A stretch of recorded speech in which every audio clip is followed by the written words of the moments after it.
Welcome back to the Sellouts podcast. This week we're sponsored by that one weird skateboarding shop that definitely doesn't sell enough to stay open, but somehow still is, and it might be a front for the mob.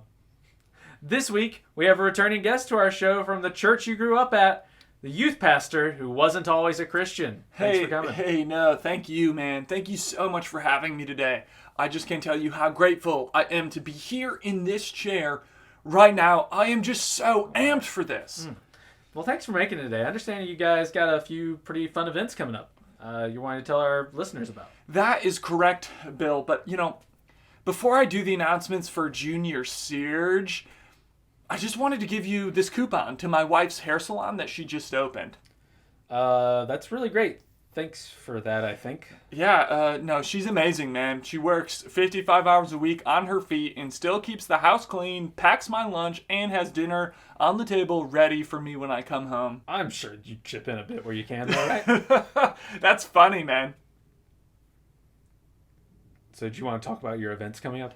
Definitely, but before I do, I just think I need to share my testimony. Oh, God. I feel like you can't really hang out with someone until you know every vile detail from their past, you know? Sure, I guess. I started smoking weed as a toddler. I was 7 when I snorted cocaine in the red light district of Amsterdam, and gosh, I miss those days. Wait, you were in what? Anyway, so after I killed my parents and pled insanity to get my juvie sentence down, I stumbled into a little thing called Young Life. You ever heard of it? Yeah, actually, I have. After that one night at Young Life, my life was completely changed. And look at me now. 6 months later, I'm happily married, a father of 4, and the sole leader of a youth group with 1,600 kids at my disposal. Wait, I'm a little confused by the timeline. How old are you exactly? So actually, while I'm on this, I just wanted to plug my new book. It's really great. It's been selling amazing, top of the charts. It's actually called Growing Your Youth Group, How to Trick Kids into Coming to Church. I don't know that it's a good idea or okay at all to trick kids to doing anything, man. That's a bit You know what they say.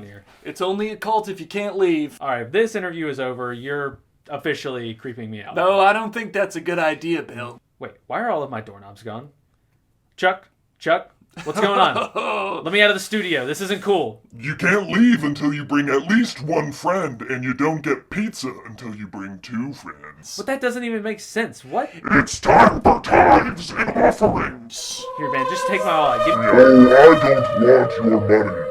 I will be taking your blood and organs.